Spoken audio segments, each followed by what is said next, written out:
Spoilers, spoilers, spoilers.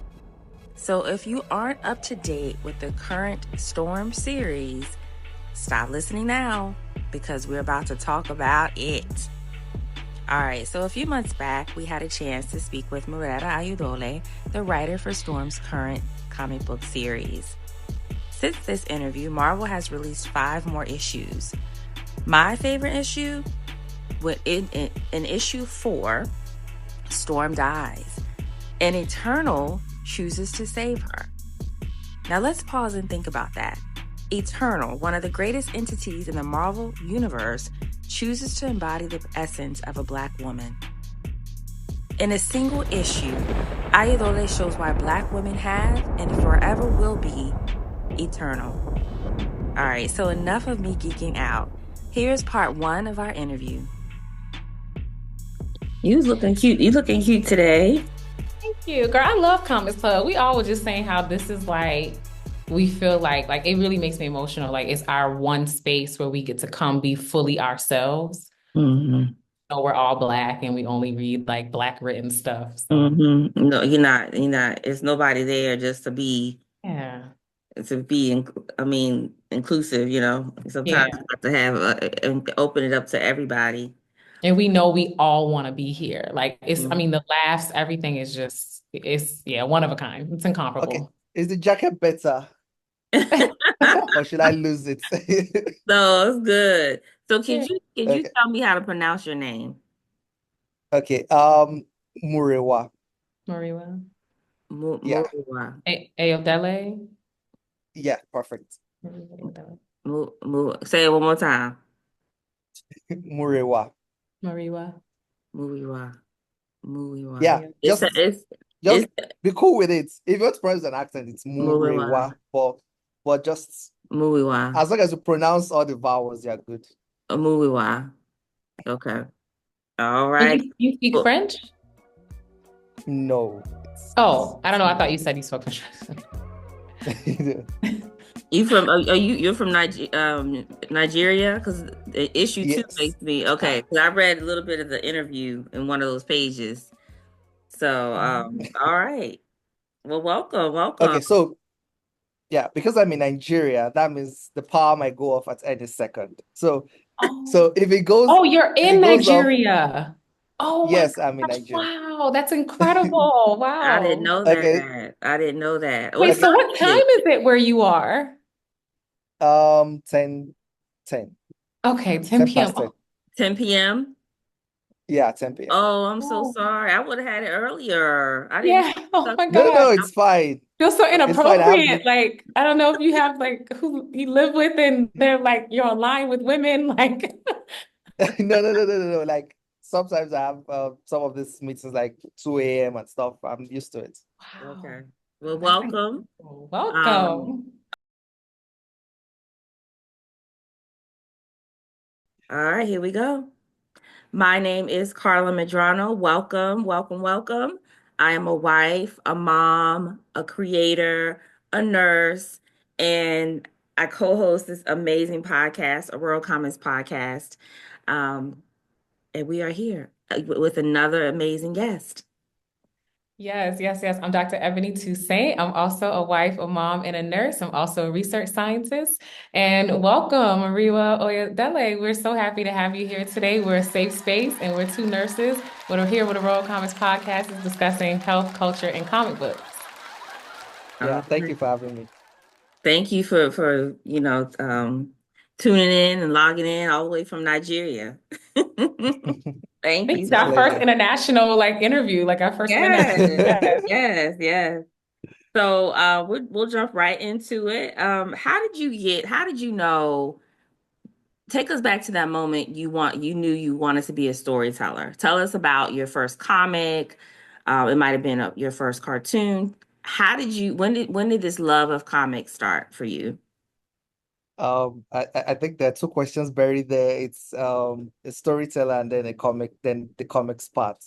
When it comes to the storytelling part, that's way older. My dad studied English in the university. He also loves telling stories a lot. He's always telling stories with his siblings, with everyone. He's a pastor, and he tells a lot of stories also there.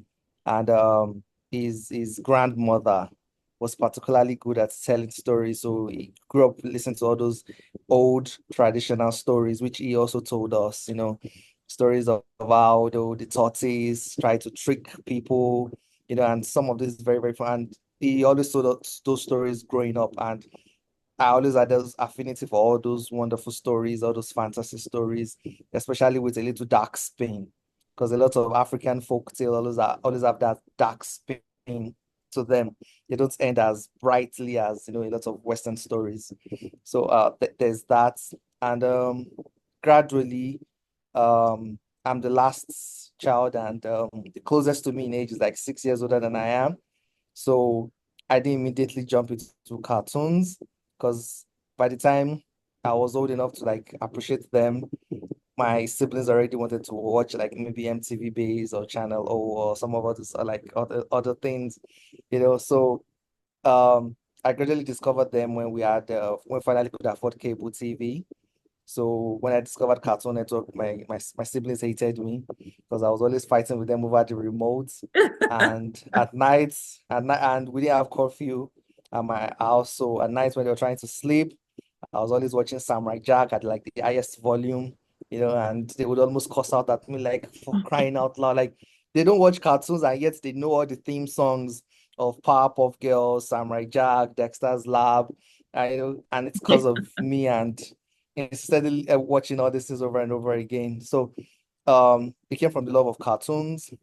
Through cartoons, you discover things like Teen Titans.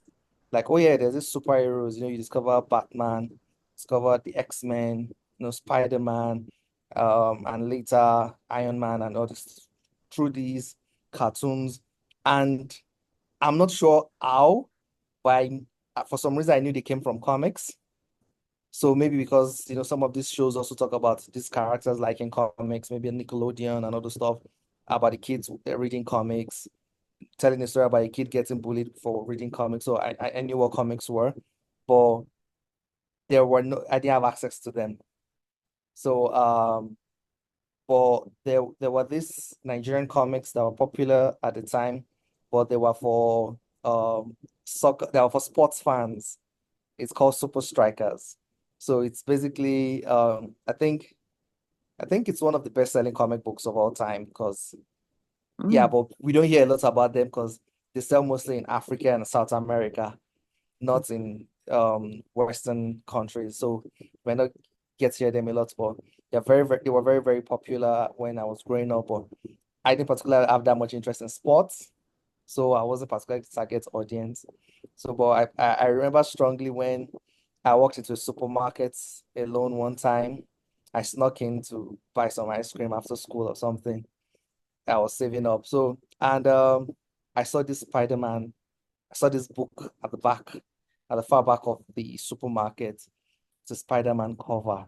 And I was so excited. I'm like, oh, this is the famous comic books they talk about. And I ran there and then started trying to flip through the pages, and I discovered it was just a coloring book. And I was just so upset and disappointed. So it took a while. It was, I think by the time I got to college, before I finally had access to comic books, because there were a lot of like nerd friends there. They were from cities like Lagos that were probably already reading these comic books and had digital files. Some were pirated and stuff. Those are the ones that like share some of those digital files with me, like, oh yeah, this is the reader you use, this is how you read it. And I was like, yeah, Mhm. cool. Yeah, I'm hooked now. So you get so you get your daily fix of manga, anime, and comics and everything. It was I enjoyed my university days because of that. I got to be able to geek out and get my plug. Wow. I mean, so that's interesting. We don't really think about not having access to comics over here because, from a young age, we have access to comics, whether it be in the library or a sibling or our parents. So that's really interesting. That's really interesting. But it sounds like, the cartoons help nurture this Yeah, innate desire to tell stories. Yeah, that's visually awesome. especially. Yeah, that's awesome. And you're right, So Carla. some Like of I think about how they used to be so accessible because they were on like the newsstand and stuff, like even through the 90s. And I want to say maybe around the turn of the century, maybe 10, 15 years ago is when we started seeing more of a decline in comic books being on the newsstands, but only being at maybe libraries, or you now have to go to like a local comic shop. Before now they're like mass, like you said, online. And so I'm interested in these Nigerian comics because I literally just left comic book club before this. And I was just telling Carla because it's November, we were reading Tales of the Orishas. And so which you know that yeah, the stories that so many of yeah. us were talking about how they're very diaspora in nature, and it was actually written by an Afro-Brazilian, and so they have a huge Yes. community there where they you probably yeah, you know this. I don't have to tell you, Hugo, and everybody.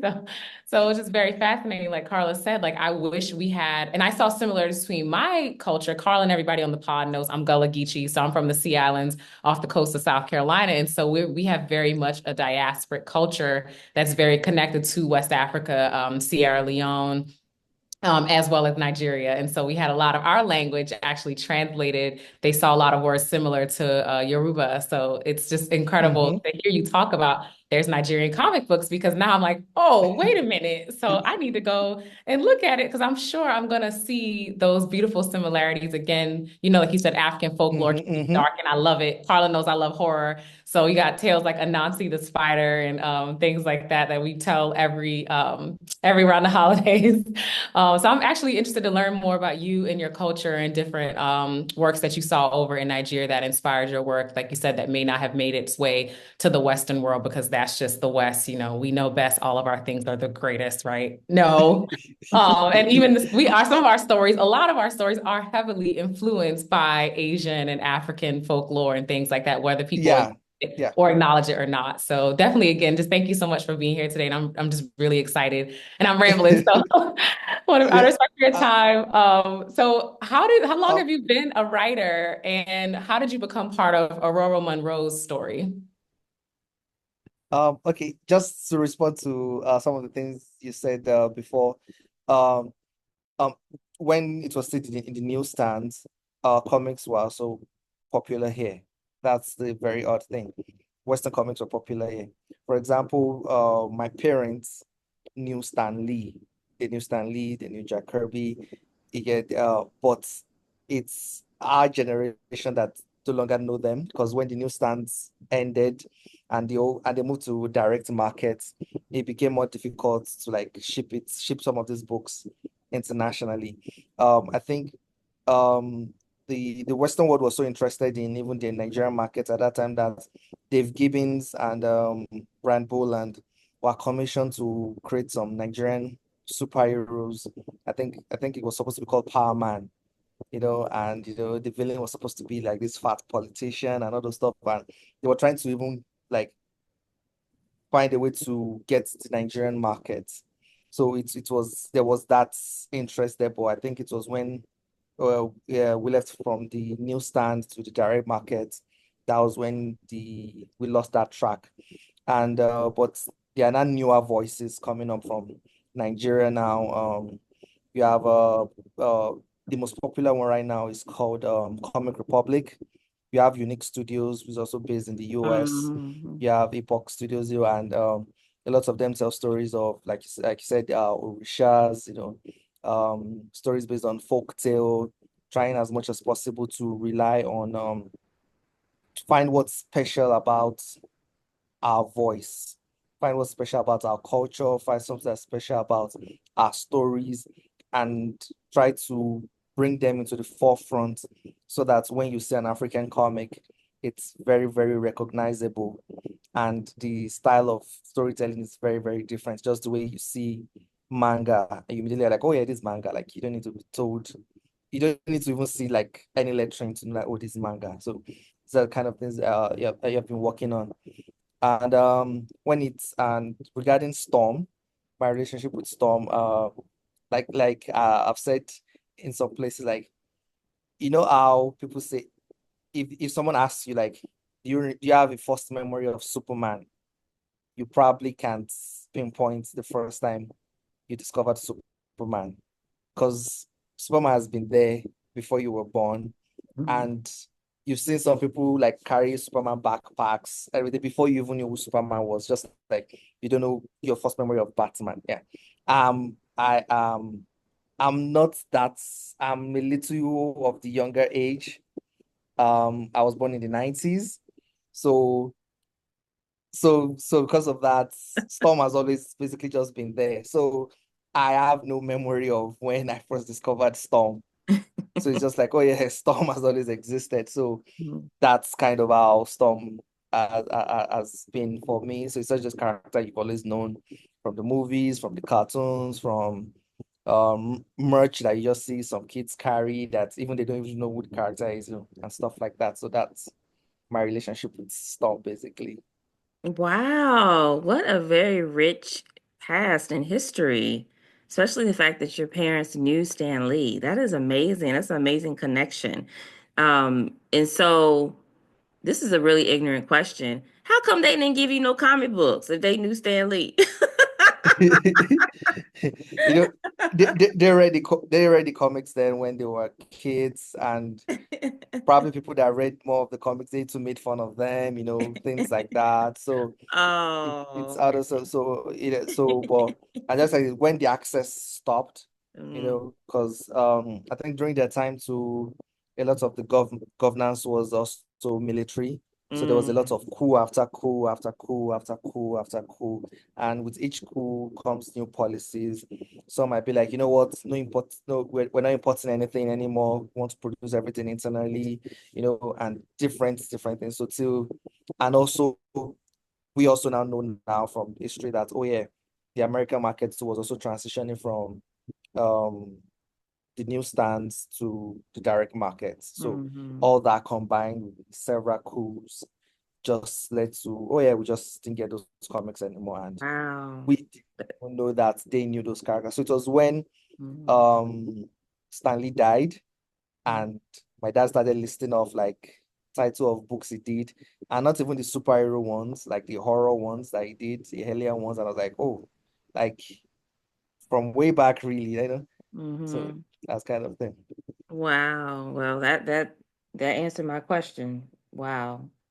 You just don't think about things like that over here, you know? And thank you for sharing that part of your life with us. Um, so let's discuss issue one. And now we have issue two. I got all the variants. But I'm only touching this one. The other ones are still in the package. And I'm not touching them. So I got the logo variant. Yeah.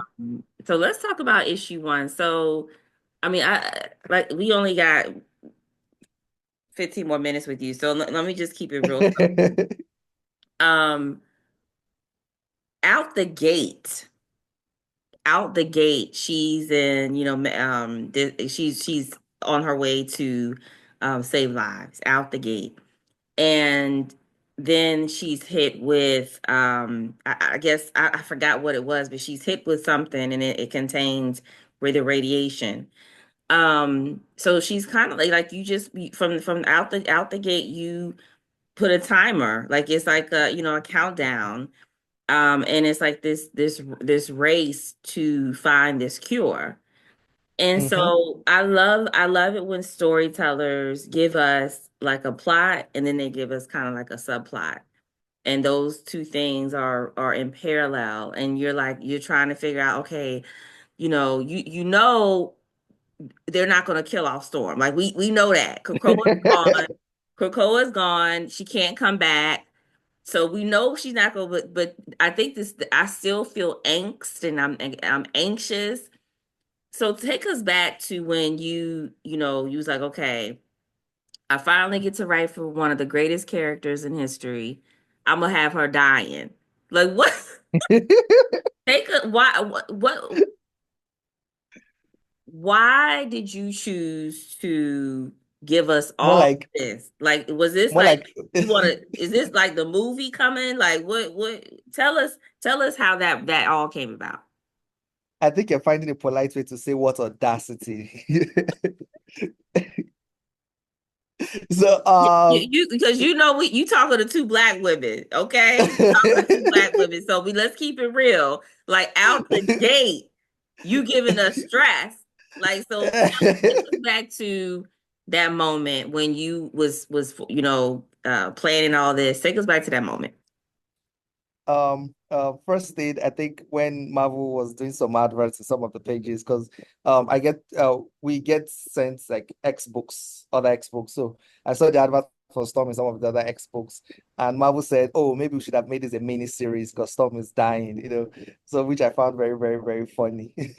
So okay, when I got approached to write this project, like you said, greatest character of all time, I wanted to say no. I wanted to say no really because I was so scared. I think if I'm not sure, maybe I'm the first black person to write the character. And I also know what she means to a lot of Black Americans, which I am not. And I didn't want to do the character a disservice. I know what she means to a lot of communities I don't belong to. And I was so worried, I was so scared. And what Tom River told me was this is the first time that Storm was going to be a solo hero. She's had solo books in the past, but she still had links with the X-Men. This is the first time it's the way you have a Spider-Man book, a Daredevil book, a Superman book. You're having a Storm book that she's a solo hero, her own base of operation, everything. And I was like, oh my God, I was so scared. Like, I was like, if I mess this up, like the world would not forgive me for this. Like, it would be like we finally got the opportunity to have Storm elevated and you messed it up, So I was really scared. I was really worried. But my best friend told me that I think they reached out to you because you're probably the best person for the job. So if you say no and they give somebody else that was not as good as you are, every month you read this book and wish you were the one writing it. And my sister reminded me of my Nigerian heritage and said, do it for the money.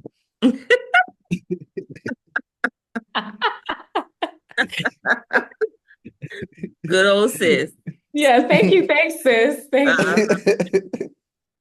So that's why. And but when it comes to the approach of the story, I I didn't want to hold back. I've seen that. Yeah, Even though I was you scared, definitely went there. yeah, even though I was scared, I knew that would be the downfall of the book if I held back. I was like, what? But he came out swinging, okay? It reminded me of like Game of Thrones. Like he was like, she's been Queen of Wakanda, the region of Ororo, an X-Men, an Avenger, the Weather Witch. I was like, bars, you better tell them who is Ororo. If they don't know, he was like, I'm gonna let y'all know who our girl is. So when you talk about being nervous, you can tell you approached her with the care and the admiration and the respect our girl deserves. So thanks, sis, for reminding you to go get the bag and that you're the man for the Yeah. job. And I'm gonna be very honest. I'm gonna be very honest with you. On this pod, we've talked about how there has yet to be, well, at the time, because now we know Miss Angelique is writing the story. But at the time, we was like, there's never been a Black woman to write for Storm. Now, there's been Black women that have included Storm in their story, but Yes. there was never anything like this, So I felt a certain type of way when I found out, the writer, was not You a was a Black dude. woman. I was like, wait, because I saw the name. I was like, wait a minute, it could be, because I don't know what's Yeah, You know, me my and name Carla, sounds we had very already both was feminine. like, wait a minute, girl power. Where our girl at? Where's our Black woman at? But Yeah. he's African though, and our girl is African. So we're like, okay, like, all right, he gonna do it. He gonna do it. I had to say,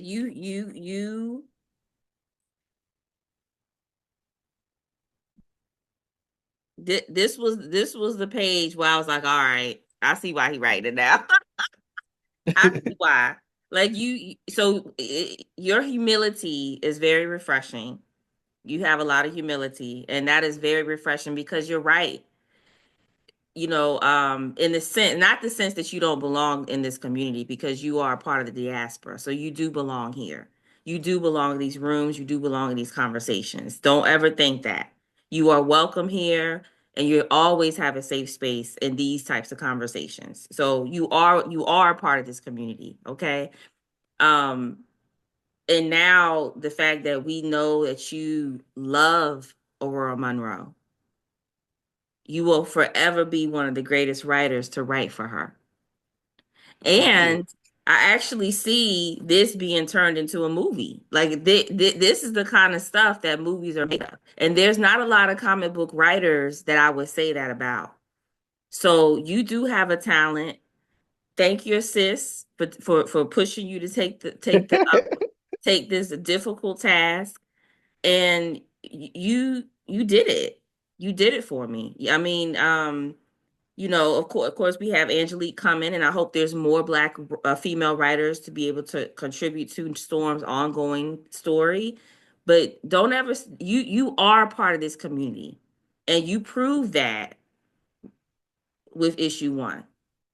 If anybody had any doubts or questions, you proved it, and you proved it to 2 women whose podcast is named after Aurora Monroe. So I'm a send it off to Ebony because issue 2 is Ebony. Is Ebony all the way.